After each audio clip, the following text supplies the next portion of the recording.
justo ya vi aquí a Luis G.I.G. Así, sobándose las manitas, porque es la identidad digital como pieza clave de seguridad. Frederick, que nosotros ni valoramos tanto la identidad digital. ¿Cómo estás? Bienvenido. Hola, Maca, ¿cómo estás? ¿Todo bien? ¿Y tú? Todo bien, muy bien. Miren qué guapo está Frederick. Me distraje. Híjole. Qué bárbaro. Híjole. Bienvenido a esta mesa, Frederick. Gracias, Maca. Gracias. Bueno, pues hay que hablar de esto porque ya mencionaba algunas cosas Luis G.I.G. al respecto. Sí, sobre todo el tema que se habló mucho después de lo que pasó en Querétaro, todo el tema de los registros biométricos y que al final de cuentas sí, la parte biométrica es quizá la llave más segura que podemos tener.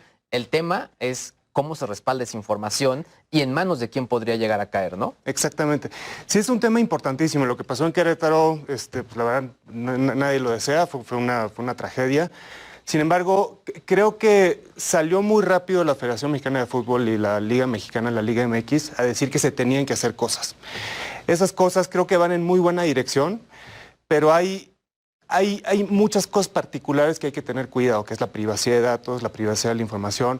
Salió inclusive hace algunas semanas el comisionado del INAI, Francisco Javier Acuña, a decir que no es cualquier cosa, ¿no? Hay datos personales, hay datos de menores, cómo se maneja. Y existen tecnologías hoy en día donde se puede hacer eso, pero sin ser tan intrusivo en la identidad digital de las diferentes personas. Hoy en día, cuando la identidad básicamente es lo que nos define como seres humanos, ¿no? Son diferentes rasgos y características que dicen quién soy yo, quién eres tú. Y existe la identidad física y la identidad digital. La identidad física es una representación física en un cartoncito, en un papel que dice quién soy y puedo intercambiarlo y puedo mostrarlo, ¿no? Es muy peligroso hoy en día cómo estamos, inclusive esa identidad física, sobrecompartiendo datos. Cuando entramos a un edificio estamos dando nuestro INE, nuestra fecha de nacimiento, claro, un montón de cosas, hasta una cosa simple como para entrar en un fraccionamiento, ¿no?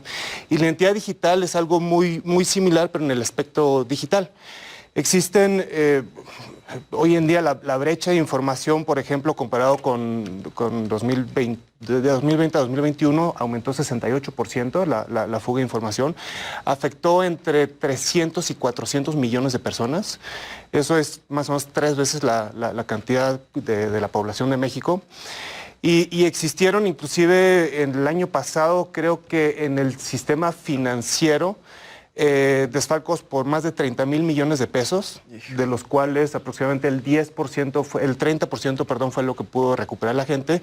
Y en un estadio, y eso extrapoló, si eso pasó en el sistema financiero, si eso está pasando en el esquema global, ahora imagínate un estadio donde son empresas de fútbol, empresas privadas que no se dedican. Ahora, nada más para entender, estas fugas de información fueron por hackeos de orden directo, fue ingeniería social, fueron descuidos, un poco para que pongamos en contexto pues el talón de Aquiles que estamos teniendo. Pues las brechas de información suceden por varias cosas, ¿no? Hay una estadística que dice que el 51% de las brechas a nivel global son por negligencia interna, por el manejo de las bases de datos, cómo se hace uso de las bases de datos. Y eso nos lleva al tema de qué hay en esas bases de datos y por qué se permiten esas negligencias y esas fugas de información. Y es porque son bases de datos demasiado grandes. No podemos tener tanta información en una base de datos. Nadie las puede controlar. Existe un concepto en la industria que se llama el concepto de honeypot, se le dice en inglés.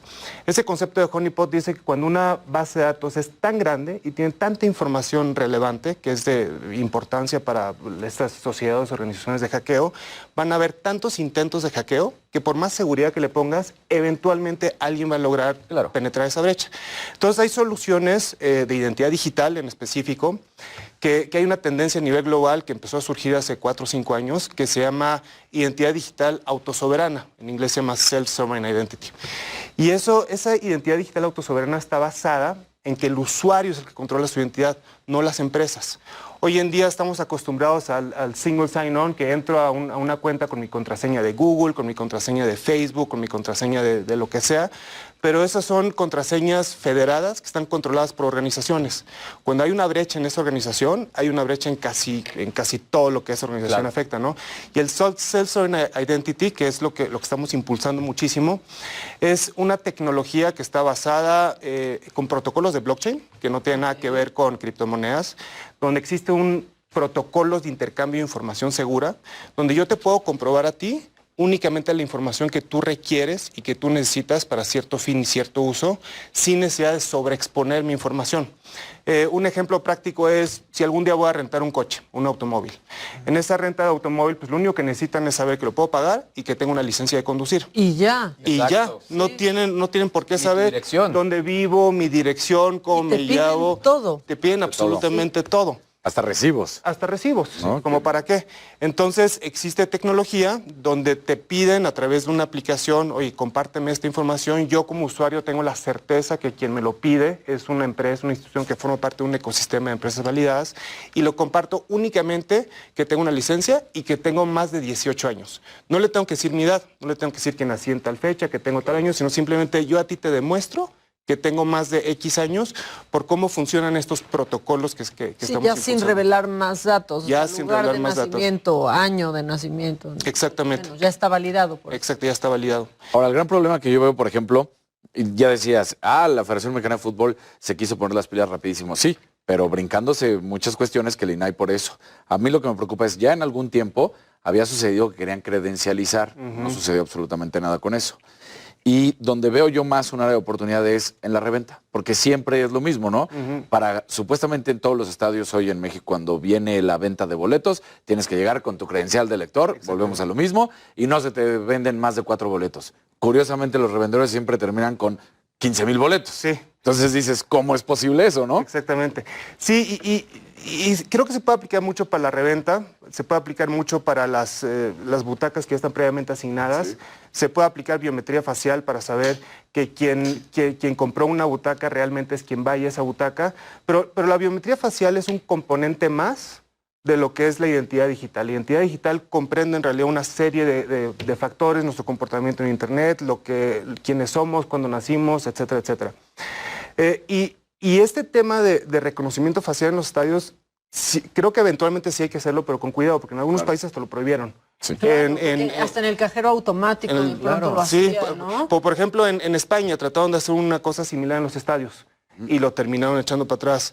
En Holanda también, en Italia incluso se habla de también. muchas tecnologías donde tú puedes entrar a una tienda, te reconocen físicamente, saben y ya saben qué compras, cuál es tu departamento favorito, etcétera, etcétera, etcétera. O sea, pero digamos que la tecnología existe. El tema es cómo resguarda esa información para que de esta manera pues hay un estándar que permita que pues todo esté seguro. Sí, y ahí la clave es que quien resguarde la información debería ser el mismo usuario. Él debería tener control total sobre su información.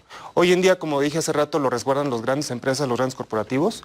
La tecnología que está impulsando y que es tendencia desde hace 5 años a la fecha es que sea autosoberano y así que el usuario lo controle y que el usuario decida qué compartir y qué no compartir y que no se hagan bases de datos grandes y centralizadas. Y tienen un montón de sellos criptográficos, tienen firmas electrónicas, tiene tema de biometría, donde inclusive uno con su propio dispositivo puede aplicarse su biometría, validarse contra sí mismo.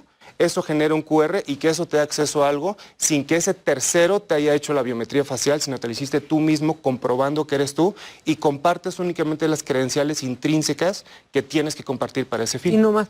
Y otra cosa, también los usuarios hacer conciencia, porque de pronto has soltado tus datos Totalmente. y para Claro, todo, o todos sea, lados. y con cualquier app, reconocimiento facial, claro que sí, ¿no? Exacto. Y no estamos dándole la importancia que tienen nuestros datos. No, para nada. Y eso, si lo pones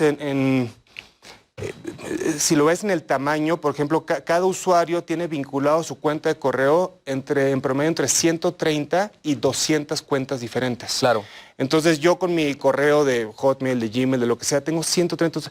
No hay manera que yo controle Y súmale eso. los passwords fáciles. Y los passwords fáciles, el típico 1, 2, 3 y mi nombre o mi fecha de nacimiento y se acabó. Por eso, como dices, Maca, la biometría facial creo que sí es muy, muy relevante, pero el tema es cómo resguardarlo, cómo cuidarlo y que no se haga mal. Y además Porque a veces desbloqueamos por- nuestras aplicaciones más Exacto. importantes, ¿no? De repente El el banco, Por ejemplo, el banco Claro. lo tienes ya con la cara. Por hacernosla más fácil, ¿no? Sí. Simplemente de, no quiero estar escribiendo la Contraseña. contraseña, mejor que me reconozca la cara. Y está bien siempre y cuando existan protocolos y regulación atrás. Por ejemplo, la banca no fue un proceso del día a la mañana.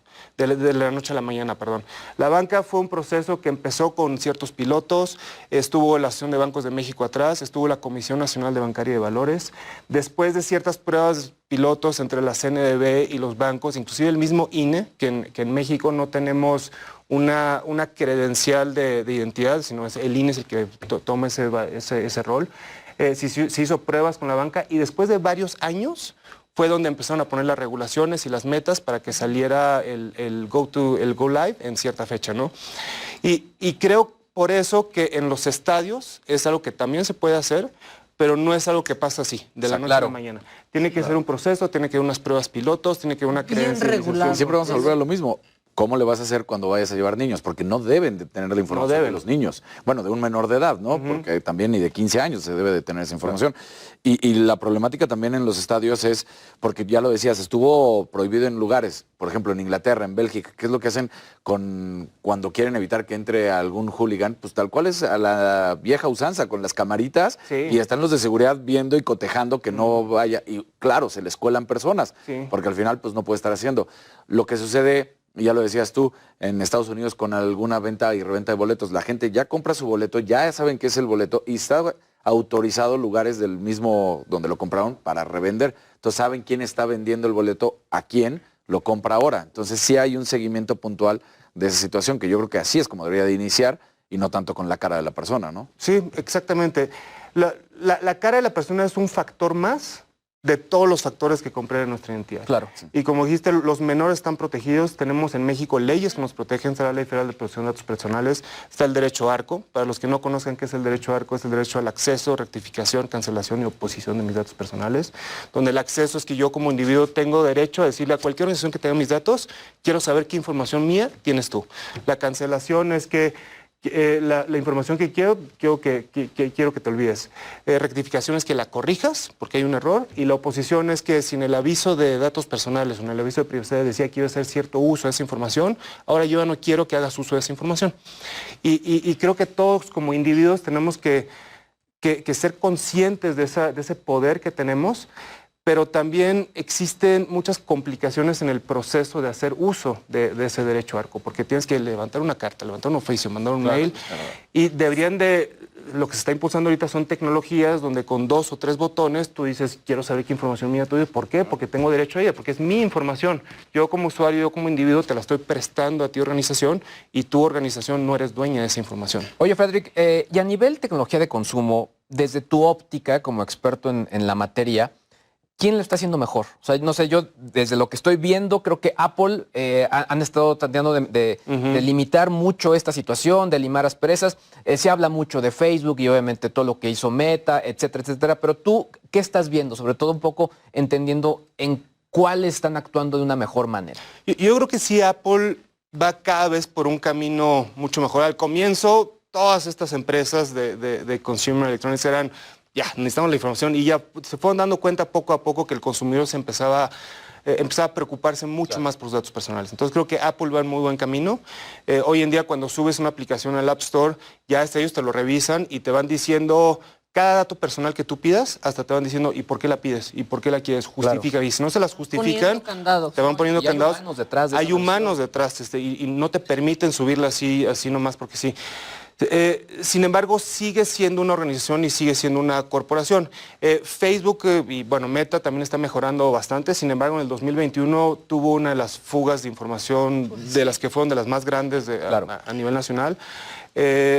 La combinación de toda la información que hay allá afuera hace que muchas organizaciones de hackeo o de ingeniería social puedan hacer, se llama scraping, donde juntan un montón de información de varias cosas y van armando como rompecabezas y van haciendo estas basotas grandes, ¿no? Entonces,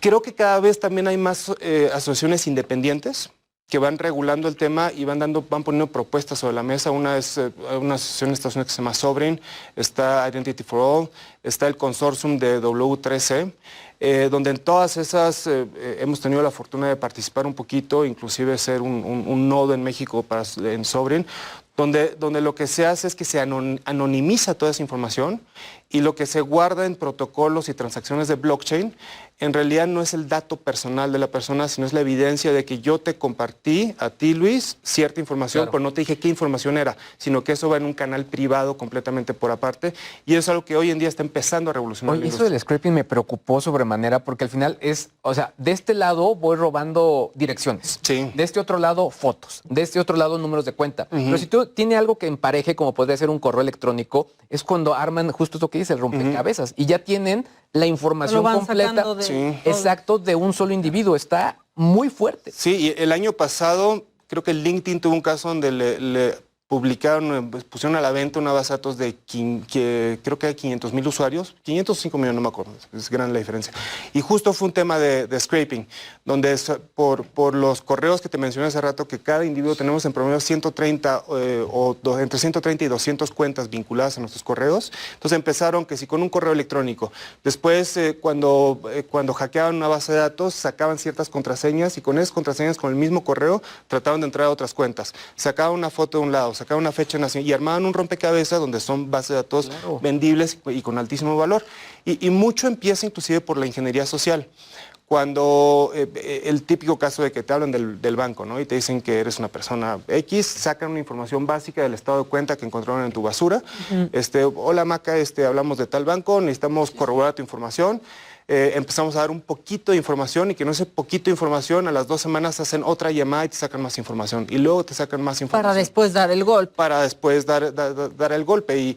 Y existen golpes donde hay gente, normalmente cuando te roban la identidad, no lo detectas en promedio hasta después de 5.3 meses y hay ocasiones en que te das cuenta 2 años después. No. Y ahí pues, ¿ya qué haces? Ya te la robaron, ya sacaron un crédito a tu nombre, ya sacaron un coche a tu nombre, ya sacaron cualquier cosa a tu nombre, ya reclamaron un Tantos seguro a son tu nombre. grandísimos. Y ya cuando lo quieres reclamar, normalmente el orden de reclamo es decir, yo no fui, comprueba que tú no fuiste, trato de comprobarlo de alguna manera y lo que me dice la institución, la aseguradora financiera, lo que sea, es que tú diste toda tu información y es tu responsabilidad. Yo solo ahorita lo he podido, y a mí sí me tocó ver un caso en mí.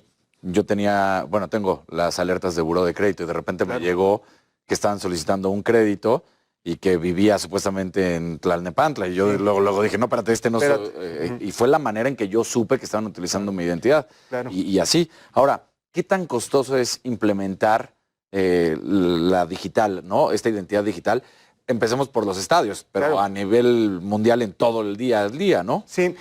Antes de hablar del costo, me gustaría enfocar un poquito en un estudio que sacó el Banco Interamericano de Desarrollo creo que hace 2-3 años, donde decía la diferencia del costo de un proceso físico contra un proceso digital. Hoy en día yo creo que la única excusa para tener un proceso físico es para validar que tú eres tú. Okay. Si ya se valida que tú eres tú, no hay por qué hacerlo físico. Todo, en teoría, podría ser digital.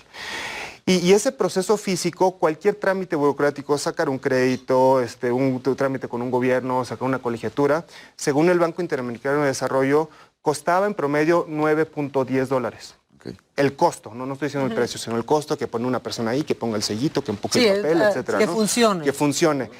Si eso lo vuelves 100% digital, el costo se puede reducir a 45 centavos de dólar. Nada. O sea, de $9.10 a 0.45 centavos. Y no lo digo yo, lo dice el Banco Interamericano de Desarrollo. Entonces, hay un ahorro casi el 95%. Sí. Entonces, eso si lo extrapolas a cuánto te puede costar una solución de identidad digital, pues es nada. Y la solución digital, lo que está hablando en los estadios ahorita, no es tanto una solución de identidad digital, es una solución de biometría facial.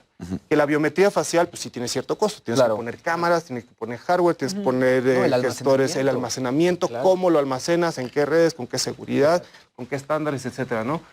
En cambio, si eso lo haces con una identidad digital autosoberana, que es la nueva tendencia que estoy mencionando, entonces todo lo llevas a que en realidad el resguardo se haga en el mismo dispositivo del usuario, que no se haga en bases centralizadas. Sí, no está en otro lado, No está en- contigo. Entonces el costo es es ínfimo, es muy, muy pequeño comparado con poner un montón de cámaras, un montón de seguridad, un montón de filtros, cuando todo tú te puedes autoautenticar en tu dispositivo, generar a lo mejor un QR, tiene entrar cosas y con buenas eso porque acabas. le deja la responsabilidad al usuario, es decir, tenemos que ser Totalmente. responsables de nuestra propia información. No alguien más. No alguien más. Y que haga mal uso de ella. Y también falta muchísimo esa cultura de sí aceptar la digitalización. Totalmente. O sea, yo tengo la licencia digital y es un problema. Sí. Es un problema que en el banco la acepten, es un problema que en una empresa la enseñes y te dejen entrar, porque no se la quedan. Claro. ¿No? Aunque puedes ver el QR, está emitida por el gobierno de la Ciudad de México,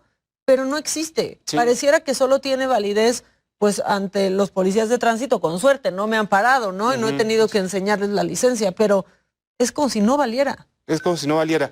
Y es algo que hay que tratar de cambiar.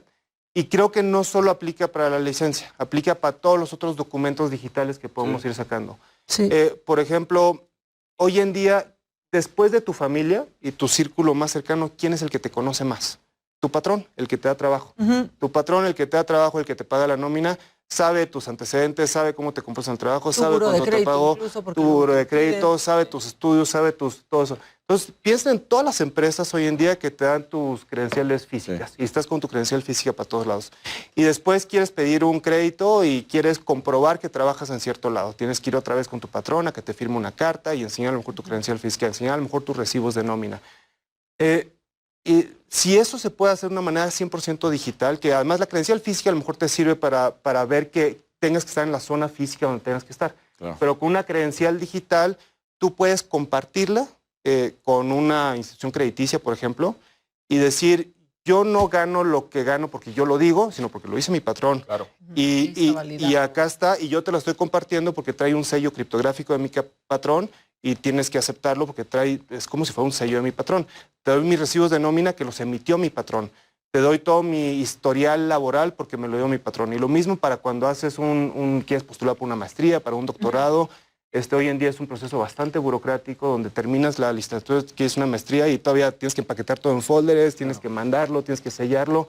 Si yo puedo comprobar digitalmente. Arcaico, claro. Arcaico. Si yo lo puedo comprobar, y no porque yo lo digo, sino porque la institución que me otorgó el título lo dice, ya con eso reduzco de manera impresionante los costos del proceso y mejoro de manera muy significativa la experiencia del usuario. Claro. Híjole, pues hay mucho por hacer, ¿no? Mucho, Suena muchísimo. un camino bien largo todavía, Frederic. Es largo, pero es apasionante. A mí, Pues sí, eso sí. la identidad digital es algo que la verdad eventualmente todos vamos a empezar a adoptar. Que tiene que llegar. no Tiene hay que otra. llegar. Y creo que inclusive para el bien social funciona. Hoy en día en el mundo hay 1 billón de personas sin identidad. De las casi 8 billones de personas que somos, Sí. hay casi 1 billón que no tienen identidad. Y no tener identidad implica no tener acceso a servicios de salud, no tener acceso a servicios No de existir. banca, no existir. Entonces, por ejemplo, en algunos campos de refugiado de Siria, están empezando con algunas cosas ahorita con la desafortunada guerra en Ucrania. Toda la gente que sale, pues ¿quién te da tu identidad? Pues normalmente te la da tu país, que si el registro civil, que Claro. si tú... Pero si ya no existen, si lo bombardearon, si ya no hay archivos, si no hay No documentos, existe. ¿cómo lo compruebas? Entonces, una de esas soluciones es la identidad digital, donde en esa identidad digital tú lo compruebas, pero porque tú lo comprobaste, no porque tienes un papelito que lo hice, sino que ahí cayó una evidencia en tu wallet que lo compartiste. Se nos quedan todavía muchos temas, pero ya nos vamos al corte, Frederic. Maca. Pero, pues a ver si te das otra vuelta Me por aquí. encantaría. Por aquí pronto. A nosotros también nos encantaría. Sí, cómo no. La verdad. Frederic Nielsen, CEO de Binaria Binaria. Technologies. Muchas gracias, Frederic. Muchas gracias. Nosotros vamos a un corte Hasta luego. y ya volvemos con más. Me lo dijo Adela. Gracias.